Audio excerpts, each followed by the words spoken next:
Então, bom dia a todos. Obrigado por terem chegado cedo aqui para assistir a palestra. Bom, meu nome, como o Vitor acabou de falar, é Rafael. Eu sou formado aqui na USP em Ciências Moleculares. Depois eu fiz meu mestrado na Física e meu doutorado aqui no IME. E hoje sou professor na UFABC, lá do Centro de Matemática, Estatística e Cognição. É interessante se falar, aqui estou misturando, né? Nossa, eu misturei o IME com o UFABC, desculpa, é Matemática, Computação e Cognição. O IME na cabeça, Matemática e Estatística. Mas fala, bom, mas o que você tem no centro que tem Matemática e Cognição ao mesmo tempo, né? Na verdade, acaba sendo útil, porque o tema da palestra de hoje ele vai ser um pouco diferente do que vocês vão ver na maioria das outras palestras, porque na maioria das palestras você vai ver o quê? Basicamente, computação, desenvolvimento de software livre, desenvolvimento de jogos, ou mesmo bioinformática, quando você vai ver, apesar de ter ouvido o nome, no final das contas, vocês veem algoritmos de computação, né? Alinhamento de sequências, encontrar soluções de equações booleanas, assim por diante. Aqui não, a gente vai ver um pouquinho mais sobre como redes neurais biológicas, por exemplo, esse que é o nosso cérebro, fazem o processamento de informação. Depois, para tentar trazer um pouco mais para cá, vamos ver como que a gente consegue aplicar isso aqui na computação. Então agora estão começando a sair alguns chips que chamam de chips neuromórficos, que são chips que na verdade eles acabam replicando um pouquinho a estrutura do sistema nervoso. Então a gente acaba tendo chips aí que são bastante eficientes para a gente conseguir fazer algoritmos de redes neurais neles. Bom, a ideia aqui, tá? A palestra acaba sendo aí meio longa, então vocês podem interromper a qualquer momento, tá? Para não ficar uma palestra só eu falando, tá? Qualquer coisa, se tiver dúvidas, levantem a mão, tá? Não tem nenhum problema. Então a gente para e conversa aí, tá? Ficar mais uma conversa em vez de uma palestra. Então, primeiro, por que a gente quer estudar redes neurais? Tá? Por que eu estou falando de redes neurais aí? Porque tem tanta gente estudando isso daí. A gente tem o nosso cérebro, que é formado aí por 100 bilhões de neurônios aí, e trilhões de conexões, tá? 100 trilhões de conexões também. E o cérebro, a gente sabe que ele faz coisas maravilhosas, né? Por exemplo, a gente tem essa capacidade de desenvolver uma linguagem de alto nível, onde eu consigo passar para vocês conceitos abstratos, vocês conseguem entender, compreender o que eu estou falando. Mas a coisa, vocês conseguem pegar, vocês conseguem planejar o que vocês vão fazer hoje, depois dessa palestra, na hora do almoço, amanhã à noite, ou até a sua vida inteira vocês conseguem fazer um planejamento. Tá? Isso é tudo coisa que você fala, poxa, mas como que a gente consegue fazer isso? Como um conjunto de neurônios consegue fazer isso? Tá? E daí a gente vem aqui para o primeiro objetivo do estudo das redes neurais, que seria determinar quais são os princípios computacionais que permitem a realização dessas tarefas, por exemplo, percepção, ação motoras, memória, planejamento. Então, como que o cérebro faz computações? E utilizando uma arquitetura totalmente diferente da que a gente está acostumado. A gente vai ver um pouco dessa arquitetura de redes neurais, a gente vai ver que é muito diferente dos computadores tradicionais. Tá? Então, isso por si só já é interessante, né? A gente entender como o cérebro faz essas tarefas, mas isso também tem aplicações relevantes para a gente, por exemplo, na área de saúde, né? Entender problemas, tipos de doenças mentais, problemas neurológicos. E, trazendo um pouco para a computação, a gente pode depois pegar e tentar aplicar isso no desenvolvimento de softwares inteligentes que consigam interagir melhor com a gente. Então, hoje, quando a gente pega os celulares, o que as empresas estão tentando fazer são celulares que a gente consegue conversar com ele. Né? Na verdade, no lugar do celular, estão sendo lançados relógios que você fala com ele. Então, nada melhor do que ter um sistema de software, um hardware, com uma arquitetura similar à do nosso sistema nervoso, do nosso cérebro, para poder interagir melhor com a gente. Tá? Porque a gente sabe que esses sistemas que a gente conversa no computador ainda tem muitas limitações.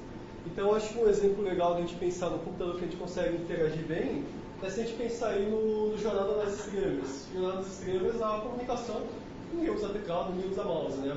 Eles vão lá e falam o computador baseado no contexto aí, da onde que eles estão, qual planeta que eles estão, e de quem está perguntando, ele vai lá e dá a resposta exatamente que a pessoa quer, como se você estivesse conversando com uma outra pessoa. Tá? Então, talvez esse seja um ponto que a gente queira chegar. Tá? Às vezes a gente acha que o computador de hoje ele é fácil de usar, é intuitivo, mas não é. Se você der para uma pessoa um pouco mais velha, que não trabalhou com isso desde pequeno, ele vai ter uma certa dificuldade de entender. Por quê? Porque, na verdade, a gente acaba aprendendo como a máquina funciona e a gente acaba se adaptando a ela. Na verdade, não é isso que a gente quer. A gente quer, talvez, uma máquina aí que seja mais parecida com a gente, consiga entender a gente melhor. Então, nessa palestra aqui, ela vai ter aqui 4 partes. Vou dar uma introdução rápida aqui ao sistema nervoso, o que são neurônios, para a gente ter uma base para poder conversar depois. E vamos falar de 2 tipos de tarefas que o nosso sistema nervoso faz, que seria o reconhecimento de objetos, reconhecimento de pessoas, mais relacionado à visão. E o segundo, como que a gente consegue pegar e armazenar informações. Seria a memória que a gente teria no nosso sistema nervoso. E depois veremos um pouquinho aí de aplicações de computação, como que algumas, por exemplo, chips neuromórficos podem permitir que a gente implemente esse tipo de rede aqui em sistemas computacionais, em softwares computacionais. Então, bom, depois é o que é o neurônio, né? O neurônio, como a gente sabe o que é, mas só dar uma revisão, eles são um tipo especial de células.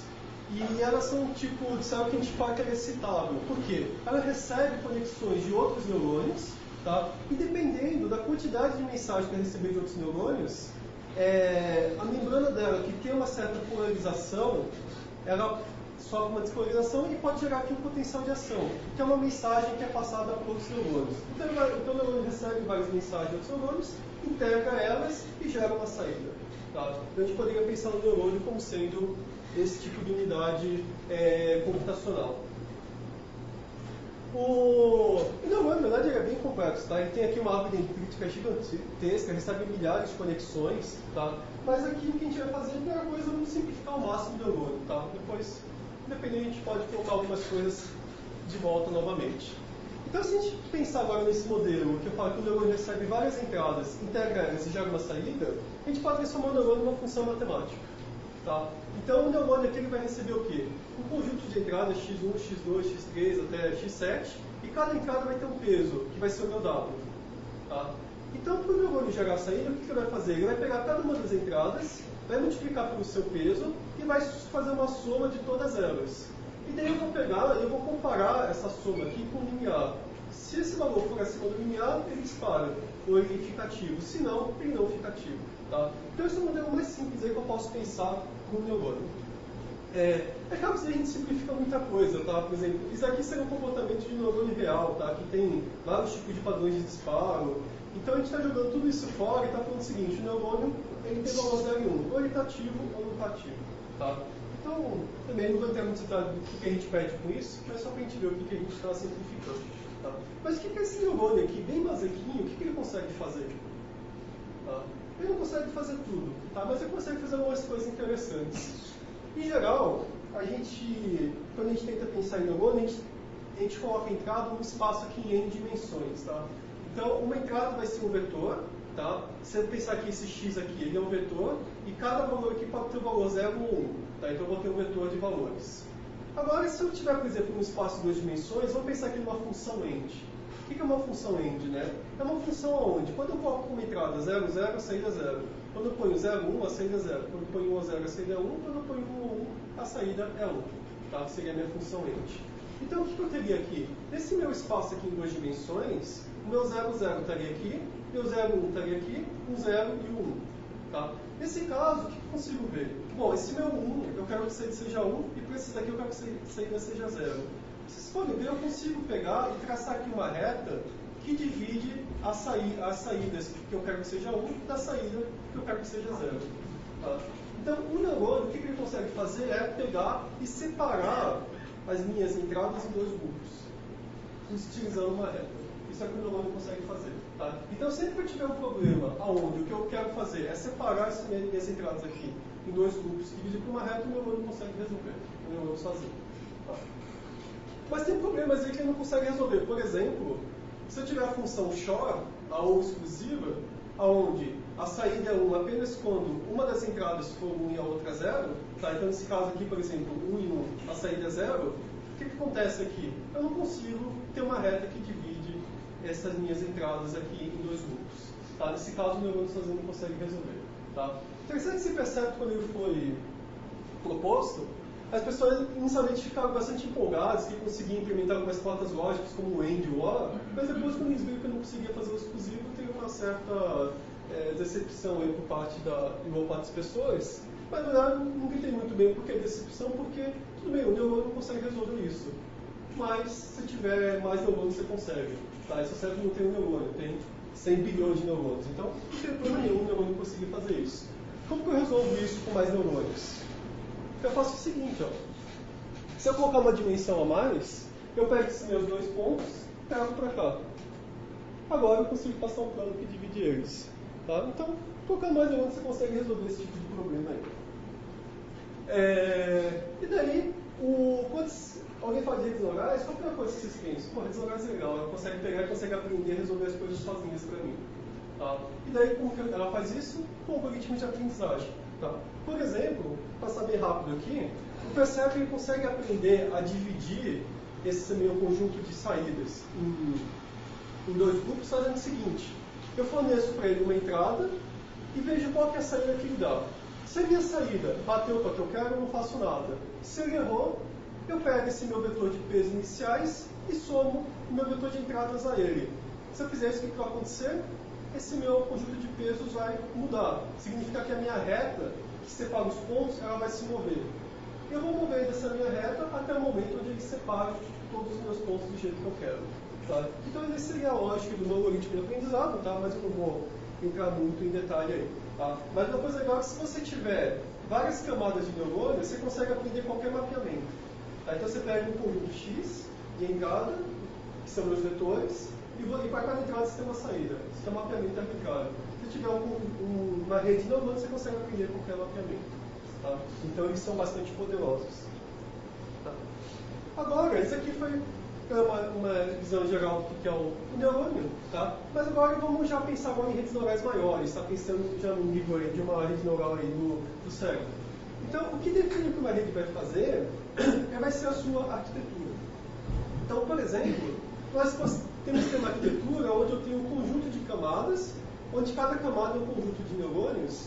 Se eu fizer um conjunto de camadas desse tipo, então eu forneço uma imagem, essa imagem passa por uma camada, depois passa por outra, depois por outra, independente de como eu organizar essas camadas,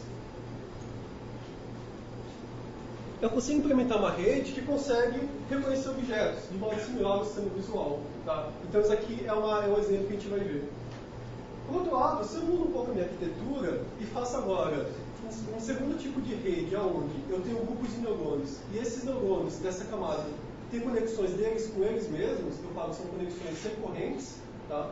Então, no processamento em camadas, cada neurônio se conecta apenas com os neurônios das próximas camadas. No recorrente não, os neurônios de uma camada como que se conectam com os neurônios da própria camada. Nesse caso aqui, eu consigo usar essas redes, por exemplo, para armazenar memórias. Tá? Então, o que eu estou mudando aqui seria a arquitetura da minha rede, então, e com isso eu consigo mudar o que a minha rede faz.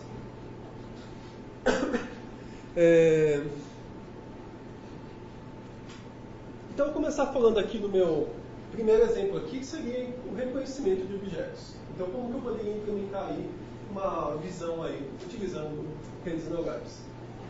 Então, eu vou começar aqui um pouquinho com a parte biológica, então entender um pouquinho como ocorre a visão aí no cérebro, para depois a gente tentar entender computacionalmente, né, em termos de redes neurais, como que isso é feito. Tá? Então, o sistema visual, ele começa com o olho. Tá? Os raios de luz, eles passam aqui pela minha córnea, teria uma lente aqui, e chegam aqui na minha retina.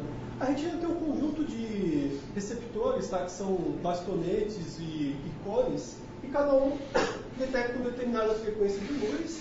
Outros, por exemplo, o bastonete, ele detecta, ele não é específico para a frequência, mas ele funciona também com baixas intensidades. E o que acontece? Quando chega a luz com uma determinada frequência, ela ativa aqui um conjunto de bastonetes e cones. E daí, com isso, você consegue saber qual que é a cor que você está vendo. Então, inicialmente, o que eu tenho? Se eu for pensar aqui na minha retina como um arranjo bidimensional de células, o que eu vou ter? Eu vou ter uma imagem bidimensional, onde em cada ponto dessa minha matriz, eu vou ter uma intensidade aqui de luz. Agora a gente vem para o problema, que é o que o nosso sistema visual tem que fazer. Tá? A gente acha que isso é uma coisa fácil, tá? Mas se a gente for analisar o que o sistema visual tem que fazer, ele tem que fazer o seguinte: ó, eu tenho essa minha matriz, onde eu tenho, para cada posição, uma frequência de luz, que seria uma cor, o momento em que ela chegou, e eu vou ter dois olhos. A partir daí eu consigo descobrir algumas coisas, por exemplo, a minha luminância dos pontos, uma análise espectral de frequências, alguns contrastes entre pontos, velocidade dos pontos, e a partir daí eu tenho que inferir em 3 dimensões qual que é o meu mundo.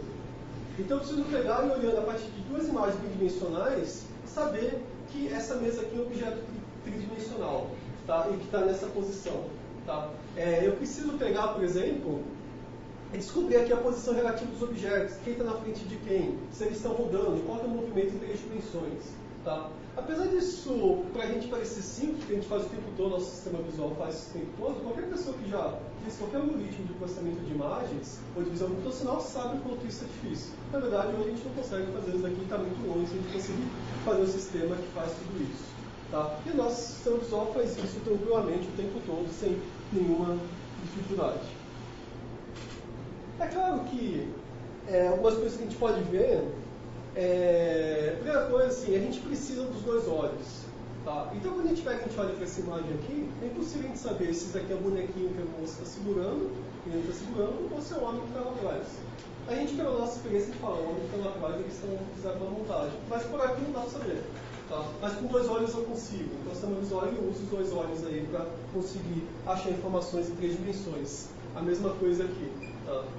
Outra coisa interessante do sistema visual, essa imagem aqui, tá? Eu posso falar, posso jurar para vocês, vocês não vão acreditar, mas esse quadrado aqui, o A, e o quadrado B, o fundo deles é exatamente da mesma cor. Eles são idênticos. Se você pegar, tampar tudo e deixar só esses quadradinhos aqui, o A e o B, na tela do monitor, você vai ver que eles são idênticos. Tá? Mas por que isso acontece? Porque, na verdade, o nosso visual está vendo aqui uma sombra, então ele acaba compensando a sombra, e a gente vê isso aqui como se fosse claro, porque ele está compensando o efeito da sombra. Então, assim, vocês veem isso claramente quando vocês tiram uma foto, né, no local que tem sombra. Porque a foto é simplesmente a luz que está lá, não tem compensação nenhuma. Então, a parte escura você não vê nada, fica tudo preto. E a parte que tem luz está tudo ofuscado. Quando a gente olha o objeto, uma parte com sol, uma parte com sombra, a gente enxerga perfeitamente, porque o nosso sistema visual compensa isso. Tá? Então, uma coisa que a gente fala sempre é o seguinte, é que o que a gente vê não é o que está lá. A gente recebe informação, nosso sistema visual ele tem um modelo do mundo e ele adapta essa luz ao modelo do mundo que a gente tem. Isso é o que a gente enxerga. Por isso que vem efeitos visuais, esse tipo de coisa vem disso daí. É simplesmente uma maneira de enganar nosso cérebro. Tá? Por quê? Mas por que a gente engana ele? Porque, na verdade, o cérebro, no fundo, ele está realizando computações. Ele recebe dados em 2 dimensões, faz várias transformações para ele chegar no mundo que a gente está vendo. Então, ele está realizando computações. Tá? Então, não tem nada demais em existir ilusões e enganar o nosso sistema visual. Mas, agora, uma parte um pouquinho mais computacional. Tá? Então, como que o cérebro ele faz para analisar a imagem? Tá? O sistema visual ele é altamente paralelo. Então, quando eu pego, por exemplo, aqui uma imagem, tá? Isso aqui, eu estou vendo isso aqui na minha retina. Tá? Eu tenho um conjunto de neurônios na retina que eles têm aqui um certo campo visual quando eles respondem. Essas células do tipo on-off, o que elas fazem? A célula do tipo on, ela dispara quando tem luz no centro e não tem luz nos arredores. E a off, ao contrário, dispara quando tem luz na parte de fora e não tem luz na parte de dentro. Tá? Então você consegue ver, ó, a célula on tem luz aqui dentro, ela dispara. Tem luz do lado de fora, ela não dispara. A off é o contrário. Tá? Então ele já está fazendo um certo processamento, ele está dizendo para cada ponto se tem luz do lado de dentro ou não, ou se a luz é do lado de fora. Para que serve isso? Próximo sistema, próxima camada. Eu posso ter células que detectam barras. Então tem células, por exemplo, que disparam só quando a barra está na vertical. Quando eu mudo a barra e deixo ela na horizontal, ela não dispara. E como que eu consigo construir essas células que detectam barras a partir das células on-off? Eu posso pegar e juntar várias células do tipo on, uma embaixo da outra, assim, uma sequência delas, elas formam uma barra. E daí, fazendo essa composição das células mais simples, eu consigo gerar barras. Depois que eu faço com as barras, eu posso juntar barras para gerar contornos de objetos. Tá? Então, esse tipo de processamento aí que o sistema nervoso consegue fazer. E daí o cérebro, tá, ele é interessante porque ele é todo muito modular. Tá? Quando você olha para uma parte do córtex visual, tá, que fica aqui atrás, você vê que é tudo organizado em colunas. Tá? Cada coluna ela cuida de uma pequena parte do campo visual e para cada coluna você tem células que respondem para diversas orientações, para cada um dos olhos. É uma estrutura bastante regular. Tá? Ela precisa ser meio regular, tá? Porque senão a gente não ia conseguir... Uma coisa legal assim, que às vezes não é óbvio, as conexões do nosso cérebro, tá? Elas não estão no nosso código genético. Tá? Porque, por dois motivos. Primeiro que no caso a gente tem muito mais conexões do que genes, e segundo, que você nunca ia conseguir, por seleção natural, chegar em cada uma das conexões. Tá? Então, na verdade, em geral, o que a gente tem que ter, assim, o código genético ele tem algumas instruções de como os neurônios vão se conectar inicialmente, e daí depois o sistema neural se desenvolve utilizando a entrada que a gente recebe do meio ambiente. Tá? Então, todo o desenvolvimento do sistema neural ele depende das entradas que ele recebe. Então, em geral, assim, quando a gente pega regiões cerebrais, em geral ela tem algum princípio, ela tem alguma arquitetura que não é tão complicada assim, é esse tipo de arquitetura que a gente tenta descobrir. Tá? Mas no sistema visual, tá, eu estava falando aqui do primeiro nível, depois do segundo tem mais um monte de nível, várias camadas e cada um faz uma coisa diferente. Tá? Então, por exemplo, aqui você tem mais ou menos umas 20 áreas aqui do sistema visual. Então, um exemplo é a área MD, que uma das funções dela é detectar movimento. Tá? Então, o que você vai detectar movimento? Eu estou movendo aqui minha mão, vocês estão vendo ela se mover. Tá? Agora, se uma pessoa tem alguma lesão nessa parte do MT aqui, o que acontece? Ela não consegue mais perceber o movimento. O que significa não perceber o movimento? Significa, eu estou mexendo a mão aqui, eu não vejo ela se mexer. Ela está aqui, no instante seguinte ela está aqui, no instante seguinte ela está aqui. Tá? Você perde essa sensação de movimento. Tá? Tem outros, por exemplo, que fazem essa compensação dessa luminosidade, entre sombra e luz. Outro nessa parte de cores. E quando você verifica essas áreas, você vê que aquela função a pessoa está perdendo. Mas se a pessoa perde essa sensação de cor, melhor não é que, ó, às vezes ela simplesmente cor deixa de existir. Se a pessoa olha, não existe mais cores. Então isso até interessante de pensar. Mas então a gente pensa o seguinte: no sistema visual você tem aqui esse monte de áreas trabalhando em conjunto. Tá? E inclusive, depois que a imagem ela chega no córtex visual primário, ela é dividida por várias vias. Tá? Então, por exemplo, você tem uma via, que a gente chama de via do onde ela pega e ela é dedicada aqui ao reconhecimento dos objetos. Outra via é dedicada às informações espaciais do objeto, por exemplo, qual é a sua forma, aonde ele está. Então, você tem essas separações de vias. Tá? E a grande coisa que o sistema visual é o paralelismo dele. Tá? Porque cada neurônio é muito lento. Então, o que significa o neurônio ser lento? Tá? A velocidade com que o neurônio trabalha é na ordem de milissegundos. Tá? Que dá o quê? 10 a menos 3. Tá? Nossos computadores trabalham com quanto? Gigahertz. 10 a menos 9. Então, a diferença de velocidade de um processador para um neurônio é de 1 milhão, dessa ordem, mais ou menos. O processador é 1 milhão de vezes mais rápido que o neurônio. Tá? Mas tudo bem, por quê? Porque você sabe que a gente tem 100 bilhões de neurônios trabalhando ao mesmo tempo. Tá? Então, toda essa diferença de desempenho de cada unidade você ganha no paralelismo. Tá? Então, quando você pega uma área do córtex visual, você tem todos aqueles neurônios, cada um processando um pedacinho do campo visual. Depois você tem aqui várias áreas trabalhando em paralelo. Uma está detectando movimento, a outra está fazendo compensação de luminosidade, a outra está reconhecendo objetos, cada uma fazendo uma coisa, mas todas ao mesmo tempo. Tá? Então, esse paralelismo aí que faz com que o nosso visual seja rápido. Tá? Mas agora, como a gente consegue pegar e fazer algum modelo computacional que a gente pode entender aí como que o cérebro está fazendo esse reconhecimento de objetos? Tá? Normalmente, tá, quando a gente pensa em modelos computacionais de visão, a gente está sempre pensando em modelos hierárquicos de camadas. Seria o seguinte, ó, você pega aqui a camada 1, a gente poderia pensar a retina. A camada 2 seria aqui o córtex visual primário. Daí, cada neurônio desse meu córtex visual primário, ele recebe entrada de um pequeno conjunto de neurônios aqui na retina. Quando você vai para a área seguinte, por exemplo, a camada 3, cada neurônio aqui recebe conexões de um pequeno grupo de neurônios daqui. Você vai para esse daqui, para a última recebe de um grupo de neurônios daqui. Mas veja que agora, quando você vai abrindo esse cone aqui, o neurônio dessa última camada consegue pegar todo o campo visual. Então, à medida que você vai passando pelas suas camadas, os neurônios eles passam escolhendo o campo visual inteiro. E a cada vez a propriedades mais abstratas. Tá? Então, a gente poderia pensar o seguinte: você tem aqui a imagem do gato, você começa aqui com a sua visão aqui na retina, depois você tem aqui a detecção aqui, por exemplo, das barras, você vai aumentando aqui o seu nível de abstração, chega no ponto que você vê, isso aqui é um animal, e daí você categoriza o animal em gato, por exemplo. E daí você pega e você vai aumentando o nível de abstração. Tá? E é interessante quando a gente chega em umas áreas cerebrais que estão mais relacionadas com a identificação de objetos, a gente vê que tem grupos de neurônios que são mais dedicados a reconhecer partes do corpo, outros detectados a reconhecer faces, outros objetos naturais, outros objetos artificiais. Então você tem esses grupos de neurônios aí que são ativos quando você reconhece algum objeto. Tá? E daí a pergunta aqui que a gente tem é, bom, como que você consegue extrair as características mais abstratas de cada objeto a cada camada, como você consegue reconhecer. Tá? Então, e também como formar mapas topográficos. O que é mapa topográfico? Seria isso aqui. Você pega e você tem um grupo de neurônios, cada um reconhece um pedaço da imagem.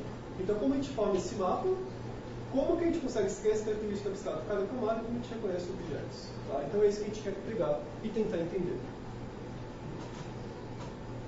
Então, agora vamos ver alguns tipos de redes que fazem tarefas interessantes. A gente vai ver que tem umas redes que a parte da teoria delas é bastante simples, mas elas fazem algumas coisas aí que chamam a atenção. Tá? O primeiro tipo são as redes competitivas.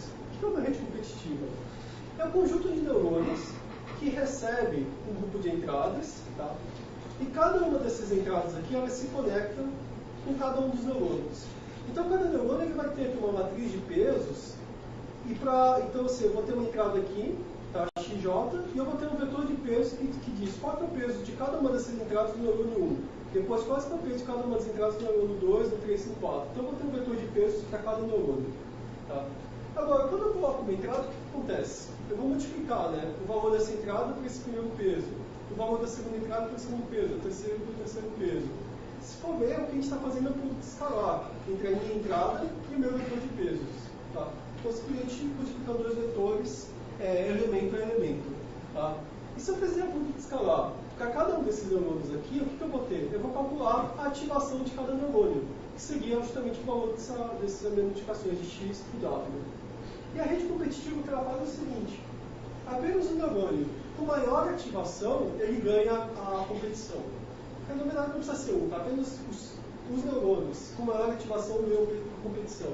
Então, às vezes você tem 1000 neurônios e 10 neurônios ganham a competição. Tá? Uma pequena porcentagem deles. Tá? Para que serve isso daí? Ela, por exemplo, serve para você aprender a fazer categorização.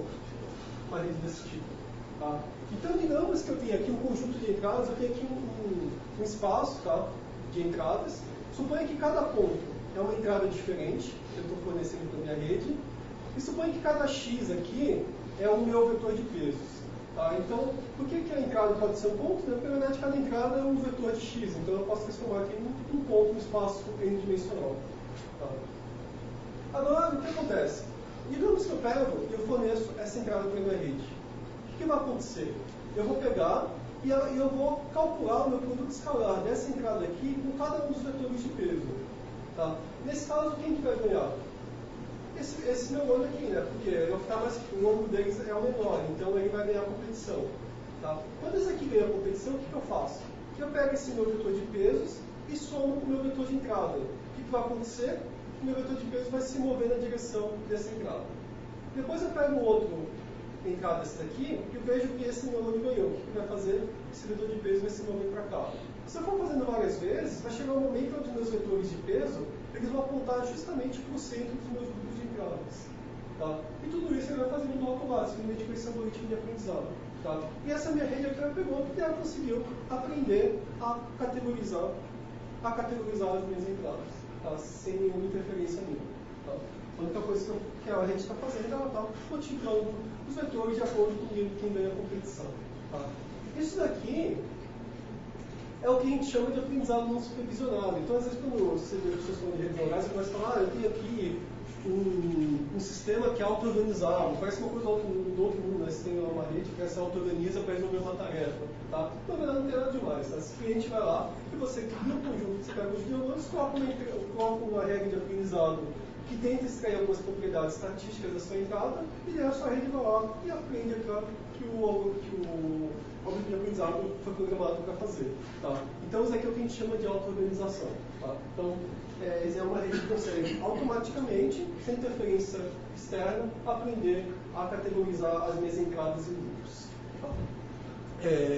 E esse tipo de rede aqui, por que ela é importante? Porque ela consegue remover a redundância do sinal de entrada. Então, digamos que você quer pegar e você quer categorizar as entradas entre faces e animais. Tá? Então, as minhas faces estão aqui, os meus animais estão aqui, os meus carros estão aqui. Ela consegue pegar e você consegue ter um neurônio que vai responder só quando você põe um conjunto de faces, outro que responde quando você põe animais, outro quando você coloca carro. Então, você consegue pegar e eliminar a redundância. Você quer saber qual é o carro, não interessa qual que é. Tá? Então, essa rede aqui, basicamente, qualquer região que você pegar cerebral, você vai ter algum tipo de competição. Tá? É um tipo bastante comum aí. Tá? O que mais que a gente pode fazer? Por exemplo, como a gente faz um mapa topográfico? Tá? Quando a gente pega qualquer sistema sensorial, tá? Vamos pegar o caso aqui do sistema somatosensorial. Tá? Esse é uma região do cérebro onde você tem um mapeamento do nosso corpo, tá? numa área aqui, numa região unidimensional. Aqui, tá? E daí a gente vê o seguinte, ó. Aqui eu tenho, por exemplo, o meu pé, vou subindo aqui pelo meu tronco, chegando aqui no meu braço até chegar na mão. Então cada região do corpo está mapeada num pedacinho aqui de cima do cérebro. Primeira coisa que a gente consegue ver aqui, o que é? Bom, áreas vizinhas estão em posições vizinhas. A segunda coisa, bom, essa mão aqui está desproporcional com o restante do corpo. Tá? E faz sentido, né? A mão de vocês, em geral, é bastante sensível, né? Você consegue detectar aí texturas facilmente utilizando o seu dedo. Mas você não vai conseguir detectar textura utilizando aqui o seu tronco. Tá? Então, essa sua capacidade de detectar as texturas está relacionada com a área cerebral que está lá. Mesma coisa, a língua, extremamente importante, né, para a gente conseguir sentir os alimentos. Tá? Então, o espaço que você tem é proporcional a quantos receptores você tem naquela área.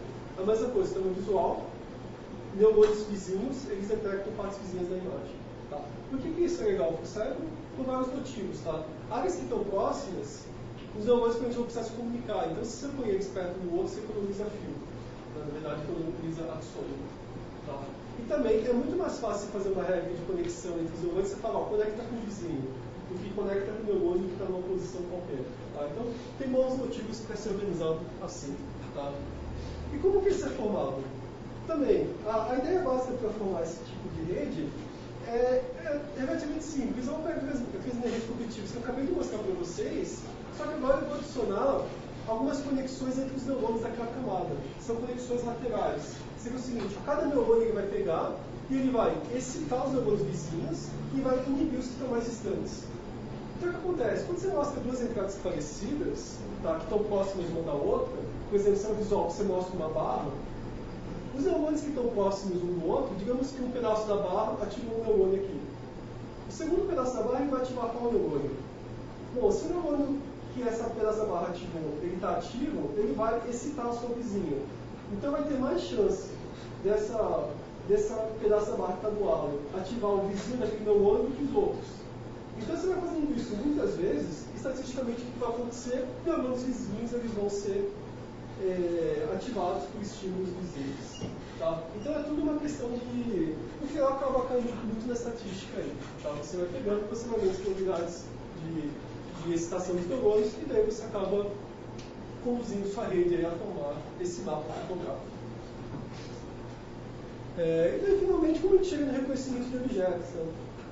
Né? Reconhecimento de objetos, acho que todo mundo talvez já tenha tentado, vai tentar um dia fazer, por exemplo, um sistema que consegue reconhecer letras. Tá? Você põe lá as letras ou números. Então, que consegue diferenciar um A, um B, um C, todas as letras do alfabeto. Tá? Esse sistema parece fácil, né? Mas é muito difícil. Por quê? Vamos pegar duas letras, um T e um I. Tá? O T e o I eles são bem parecidos, né? Muda aqui, talvez aqui o do T seja um pouquinho maior que o do I, aqui essa parte aqui de cima, esse traço, e o I tem esse tracinho aqui embaixo. Tá? Falar, bom, mas tudo bem, eu consigo detectar porque eu tenho esse tracinho aqui embaixo.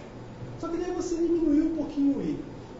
Ou você pegou dois Is e fez eles variarem um pouquinho, acho que fica mais fácil desenhar aqui. Se eu pegar esse meu I aqui, vou fazer um I assim, e esse T aqui, tá?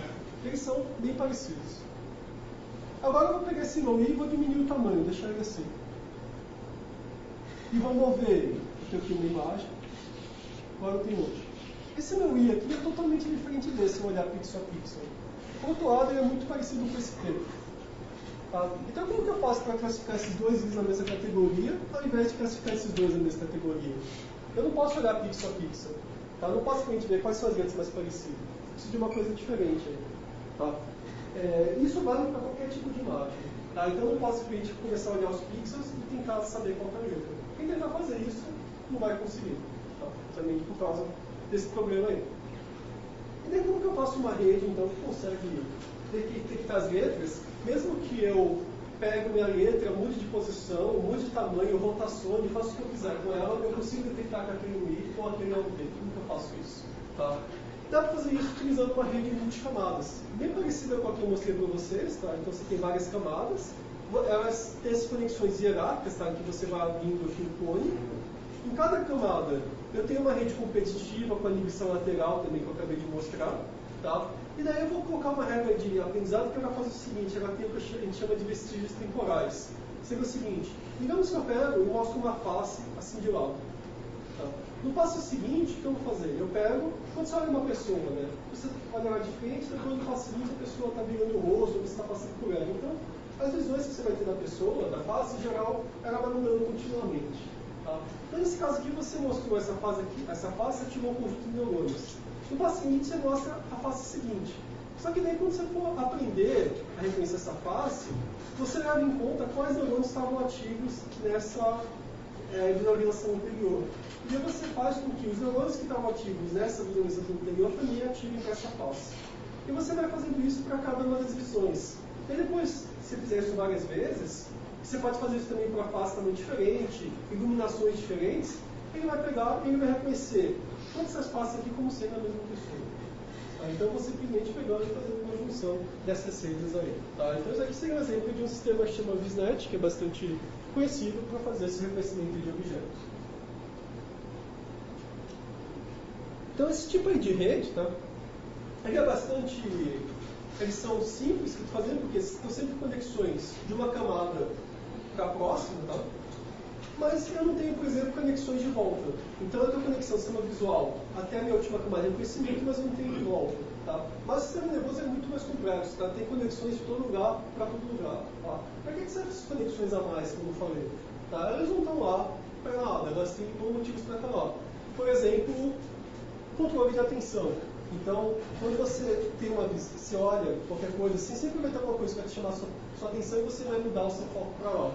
Então isso pode ser feito com áreas mais superiores do córtex, e depois eles mandam a ativação de volta para as áreas do começo do campo do sistema visual, para você ir lá e focar a atenção em uma certa parte.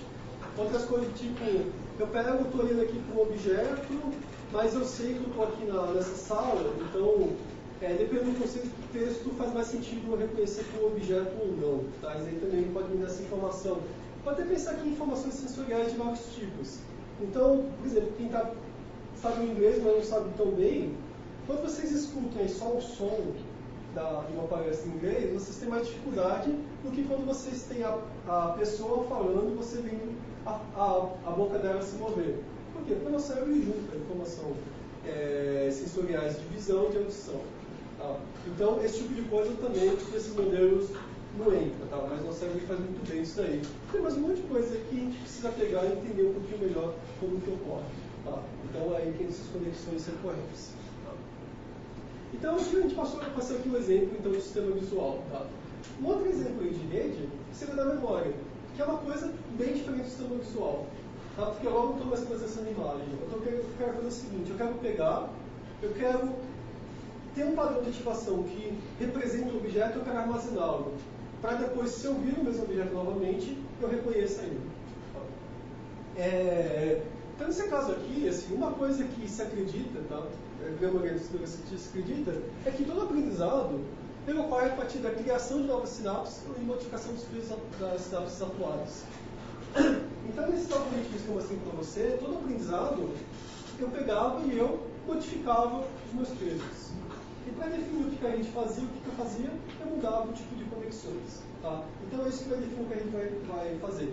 Quais são os tipos de conexões e como que eu mudo meus preços sinápticos. Tá? Então aí um outro exemplo aqui que a gente usa essas mudanças de preços sinápticos é no caso de memórias. Tá? Por exemplo, memórias declarativas. Memória declarativa é aquela memória que a gente consegue declarar, tá? Por isso que veio o nome. Então, por exemplo, o que aconteceu hoje no café da manhã, que objeto que é esse que você vai lá e fala. Então, qualquer coisa que você consiga declarar, eu falo para vocês o meu número de telefone, vocês pedem e guardam esse número na cabeça, isso seria essa memória declarativa. Tá? Então, como que essa memória é armazenada no sistema nervoso? Tá? Uma coisa que se sabe há bastante tempo, tá? É que a gente não tem um ponto específico do cérebro onde ficam as memórias. Tá? E ficam só lá. Como que você sabe isso? Porque já desde a época de parente sabia que quando a pessoa tinha algum tipo de lesão de uma parte lá cerebral, às vezes você perdia algum tipo específico de memória, tá? Mas você não perdia tudo, você perdia alguns tipos bem específicos dela. E o caso mais interessante que teve é o caso aqui do HM, que ele era um paciente que tinha severos problemas de epilepsia. Tá? A epilepsia é terrível, né? Porque, na verdade, se for muito grave, a pessoa não consegue fazer nada. Né? A pessoa está descendo uma escada, está ataque epiléptico, ela rola e morre. Então, assim, uma pessoa que, em geral, é um problema que é bastante grave para a pessoa. E cada vez que está ataque epiléptico, a pessoa também perde muitos neurônios. Então, a longo prazo, isso é terrível. Hoje tem tratamentos melhores, tá? Mas na época, os melhores tratamentos eram pegar e extrair um pedaço do cérebro da pessoa, em particular a parte do cérebro onde começava o surto epiléptico, ou tinha outros que eles pegavam e dividiam o cérebro da pessoa no meio, como se a junção dos lados do cérebro não servisse para nada. Mas nesse caso aqui, eles tiraram uma parte do cérebro chamada de hipocampo. E eles viram que esse paciente aqui, depois que tiraram essa parte do hipocampo, a epilepsia curou. Tá? Ele não tinha mais problema com a epilepsia porque era lá que ela surgia. Mas eles começaram a ver uma coisa. Primeiro, assim, parecia normal depois que saiu. Inclusive ele lembrava fatos antigos, sabia o seu nome, sabia um monte de coisa, assim, parecia normal. Só que eles viram que ele não era capaz de memorizar novos fatos. Então tudo que era antigo ele sabia, mas coisas mais novas ele não conseguia mais formar. Tá? Então, ele ficou com esse problema de amnésia de formar novas memórias. Teve até, acho que, por exemplo, tentar entender o caso dele, que você conheceu com aquele filme lá, como se fosse a primeira vez, tem uma que é um cara que ele pega e ele nunca, todo dia ele tem que pegar e reconhecer a mesma, reconquistar a mesma mulher de novo, porque, sei lá, na segunda vida eu estou tentando lembrar o filme, mas deixa quieto. Mas assim, a partir daí, uma coisa que vocês começaram a suspeitar é que possivelmente o hipocampo está bem relacionado à criação de novas memórias, mas não na recuperação das mais antigas, tá? Então, isso é uma coisa que depois de fazer muitos experimentos, outros tipos de experimentos, é uma coisa que a maioria dos cientistas acreditam hoje em dia, tá? E o legal do hipocampo é o seguinte, é uma região que é conectada com todas as regiões do córtex, praticamente. Por que isso é importante? Pensa numa memória qualquer, tá? Na memória do seu último aniversário, tá? Você vai lembrar do quê?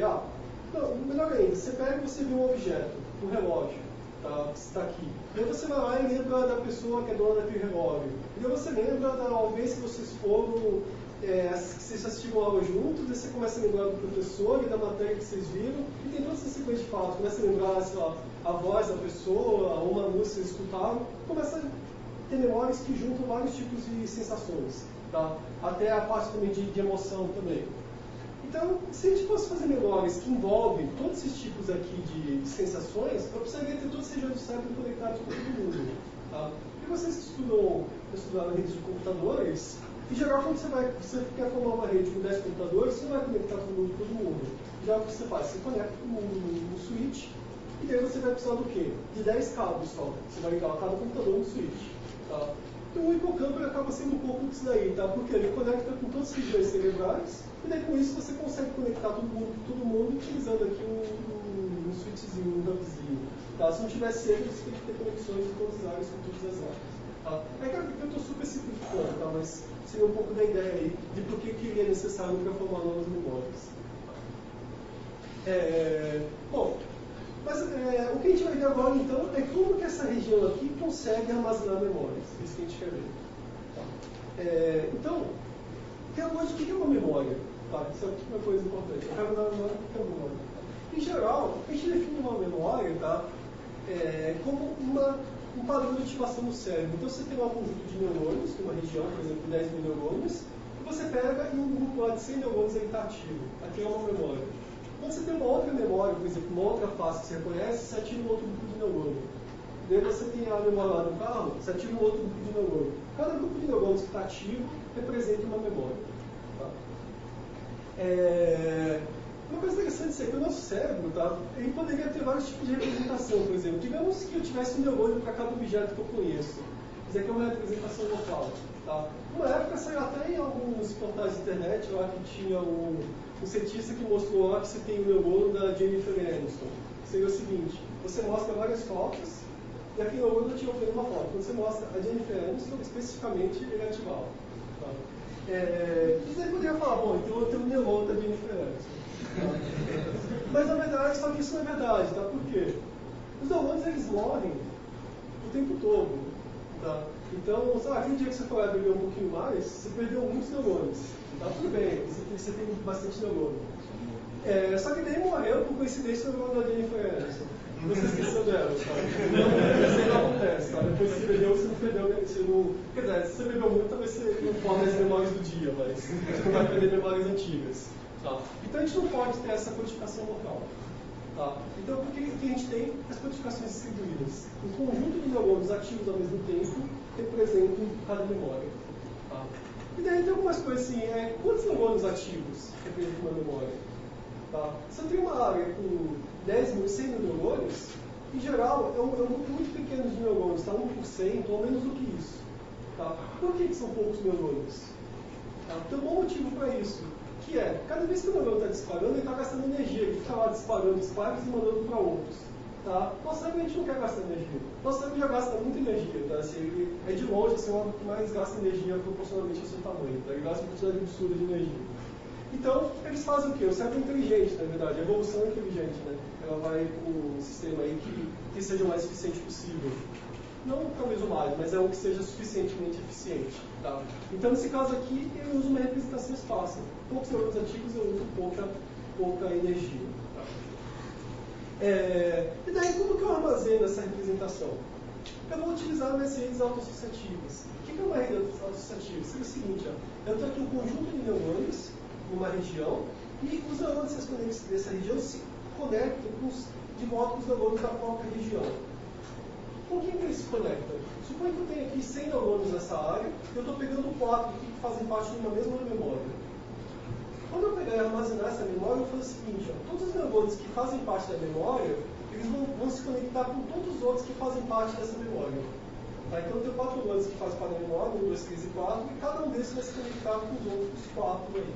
Da mesma memória. E por que isso permite que eu armazene essa memória? Porque, digamos que depois eu ative apenas 2 desses 4 neurônios. Tá? Agora, como esses 2 neurônios eles se conectam com os outros 2 que fazem parte da memória, eu consigo recuperar o restante dela.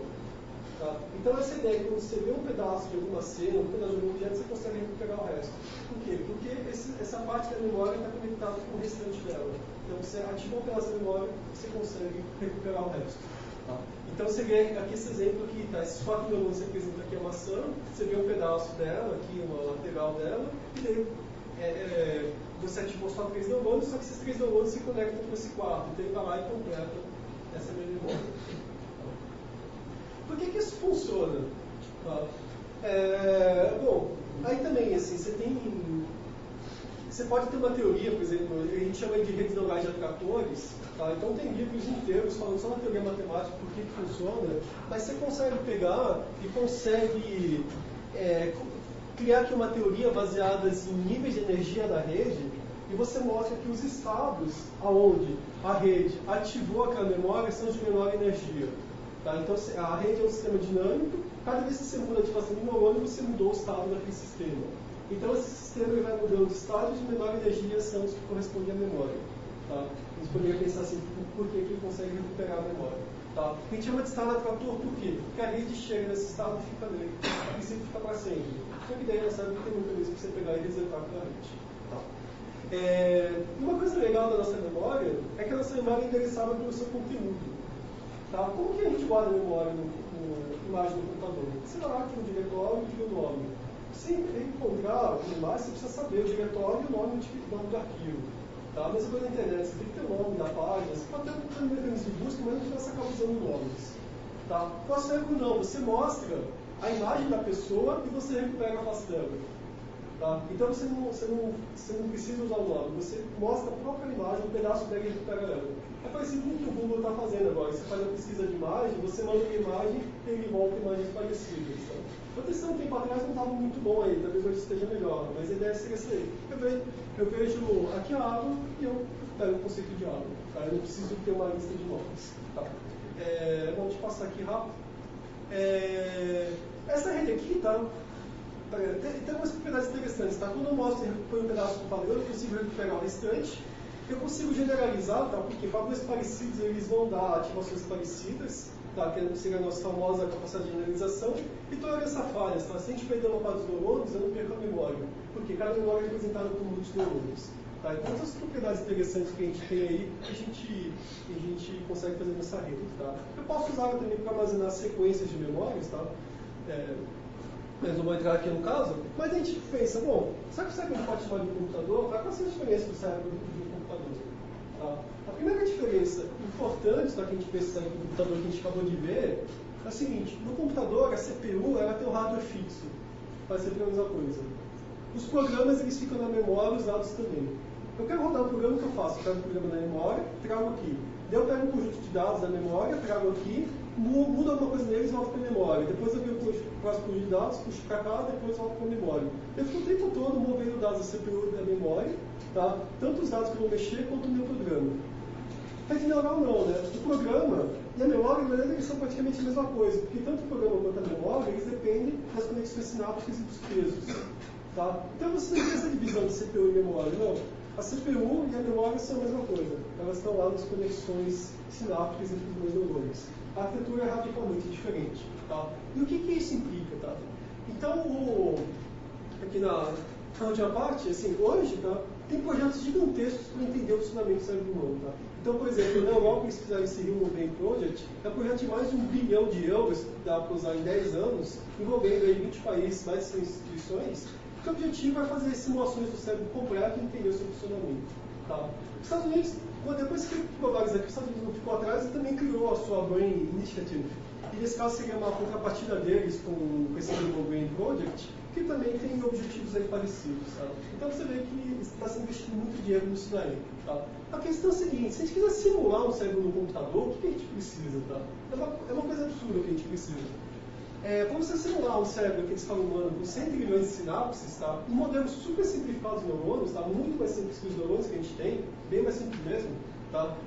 Eles precisavam de 96 hacks aqui desse Blue Gene Kill, cada um hack com 16 minutos, tá? Cada um desses 96 hacks tem 16 minutos, 16 terabytes de RAM, tá? Isso para rodar 1.500 vezes mais lento que em tempo real. Fazer uma projeção do que você precisaria para rodar em tempo real, você precisaria de um computador que usa 12 gigawatts de energia. Você tem uma ideia que a IQ joga 14 gigawatts. Tá? Bom, o nosso cérebro é muito mais eficiente que isso, tá? Ele usa 20 watts. A diferença aqui é da ordem de 10 a 9, tá? É 1 bilhão. Tá? Aonde que é a diferença? Duas coisas, tá? Principalmente tecnologia orgânica versus serviço. O orgânico é muito mais eficiente em termos energéticos. E a segunda coisa, aqui é mais difícil a gente resolver em curto prazo, tá? Porque envolve uma mudança aqui na tecnologia que a gente não consegue. Mas a segunda é a arquitetura. Tá? Falar rapidamente da arquitetura. Aí que vão entrar os famosos chips que vão ficar famosos, chips neuromórficos. Não deve ficar famoso nos próximos anos. O que são isso? São chips que contêm unidades analógicas, onde cada unidade analógica se representaria um neurônio, tá? E eles são independentes entre si e conseguem fazer computações locais. Tá? Essas unidades elas fazem comunicações predominantemente de curta distância com algumas de longa distância, muito parecido com cérebros. Numa área cerebral, os neurônios comunicam entre si numa área e alguns mandam conexões para outras áreas. Tá? E eles geram poucos eventos, eles recebem eventos que seriam sinais de outros neurônios, processam esses sinais e geram novos sinais, mas eles geram muito poucos sinais. Tá? E eles só são ligados quando eles recebem sinais, então eles ficam quase todo o tempo desligados e ligam quando recebem sinal. Tá? Então, e cada unidade pode ter uma frequência baixa, então ele é muito eficiente energeticamente. Vamos pegar os nossos chips atuais. Todos os transistores operam numa frequência altíssima, tá, de gigahertz. Eles estão ativos o tempo todo, tá? Você não está fazendo nada. Você está rodando lá, gastando energia que nem doido, sem fazer nada. E você fica o tempo todo mandando dados de CPU em memória, também que gasta muita energia. Tá? Então, arquiteturalmente, é completamente diferente do que a gente tem hoje com o hardware que seria a celular da rede neural. Tá? E esses chips aqui já estão começando a fazer. Tá? Então, teve um projeto da IBM que foi fundado pela DARPA nos Estados Unidos, e que eles fizeram agora um chipzinho, tá? Que tem 1 milhão de neurônios e 256 milhões de sinapses. Tá? E é um chip onde você vai lá, você consegue programar cada neurônio, programar a característica de cada neurônio mesmo individualmente, quem conecta com quem. E eles são chips que têm aqui um consumo muito baixo de energia, tá? Da ordem de miliwatts.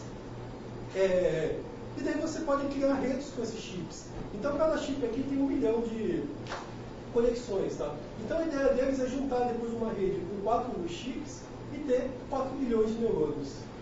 Tá? E daí, 1 trilhão de sinapses, tudo isso utilizando 4 kW de energia.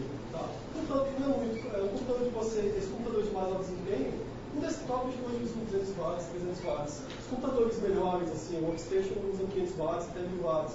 Então, daria algumas workstations, teria aí 4 bilhões de neurônios. Tá? E para você programar isso aqui, tá? E talvez algum dia vocês vão ter que, quem quiser programar algum dia vai ter que entender como funcionam as redes neurais. Por quê? Como que é a programação disso daí? Você programa cada conexão e como que você muda os pesos sinápticos e as características de cada neurônio. Você bota aqui para a rede neural. Tá?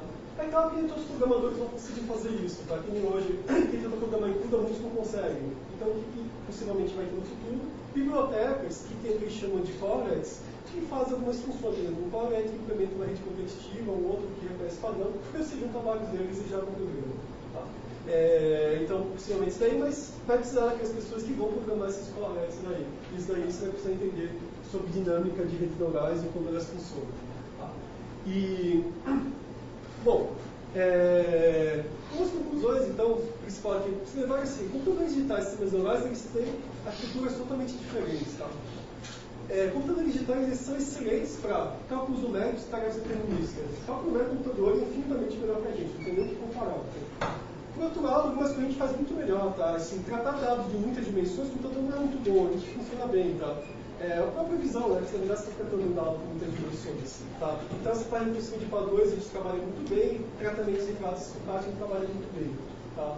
Então, possivelmente, uma coisa que aí seria uma visão que a IBM tem, esse lugar até dela, mas que eu acho que faz todo sentido, seria você pegar e você ter computadores que tem tantos chips tradicionais quanto chips neuromórficos. Então, algumas atividades de chip tradicional faz bem, você deixa o computador tradicional. Aqui, as redes neurais fazem melhor, você deixa nesses chips neuromórficos. Então, talvez você consiga fazer sistemas que funcionam bem tanto com com dados determinísticos quanto com aqueles que são estocásticos. Tá? E a gente pode esperar aí um grande desenvolvimento dessa tecnologia de chips neuromórficos aí nos próximos anos. Tá? Eu acho que em algum momento vai começar a aparecer isso daí, talvez até para celulares e outros computadores. Bom, acho que falei bastante aí, mas perguntas aí. Mas que o principal que você pode fazer todas essas conexões, mesmo nas mais simples, é ter aqueles pesos que você usa na articulação do máquina, etc. Ter um processo de treinamento, de estimação desses parâmetros, como é que funciona?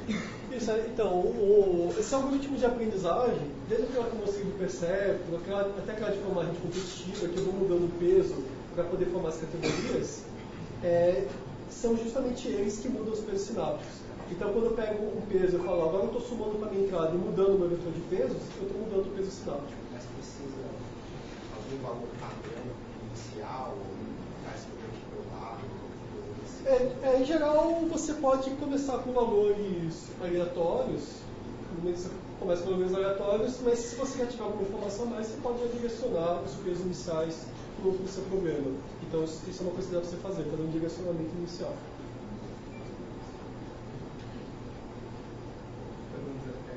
Computacional definitivamente diferente do que a gente conhece.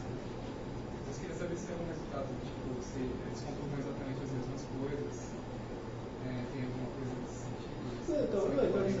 Eles não computam exatamente as mesmas coisas. Isso é uma diferença importante, tá? No computador tradicional, esses aqui de redes neurais, é que os redes neurais eles são estocásticos. Tá? Eu não falei muito aqui, não daria tempo de falar muito dos processadores, mas são negócios que você coloca uma entrada e a chance dele gerar lá uma saída, um evento, lá, uma potencialização, ela não é determinística. Às vezes, com a mesma entrada, você pode gerar saídas diferentes. Tá? A nossa funciona assim. E parte da nossa capacidade de trabalhar com esses eventos estocásticos depende disso. Tá? Então, eles fazem coisas diferentes. Então, coisa determinística, como eu falei, fazer conta, o computador faz muito bem. Tá? Qualquer coisa que você tem uma lógica que tem uma sequência determinística, ele vai fazer muito bem. Tá? Em geral, coisas que envolvam simulações, em coisas de muitas dimensões, entradas aleatórias, quando você tem dados incompletos. Na verdade, a nossa visão, por exemplo, a gente tem dados incompletos. Então, a gente demandam mais dados complexos, esse tipo de rede neural faz melhor. Então eles fazem tarefas diferentes. Tá? Porque você pode simular uma rede neural no computador, só que daí um sistema identificado que a gente acabou de ver. Mas assim, eu quis dizer mais no sentido de as funções que eles são capazes de computar no fim são as mesmas. Talvez uma seja melhor para cada tipo de coisa, mas enfim, se a gente consegue simular uma rede neural no nosso computador, então dá para fazer uma rede neural que faz como? Só que ela fica extremamente lenta, do mesmo modo que a gente fica lento nisso daí. O computador consegue simular qualquer coisa que você quiser. Mas um simula o outro. É isso, dá para simular o outro de modo ineficiente, mas não. Pergunta que redes neurais são boas para resolver problemas de complexo com esse método de aproximação. Sim. Você sabe se hoje em dia tem se mostrado realmente eficiente? Porque vocês vão ouvir falar, não sei se é realmente bom para resolver, tá igual, coisa independente em gráfico. Você quer, dá para montar, não sei se é difícil ou não, mas você tem se mostrado eficiente, cara.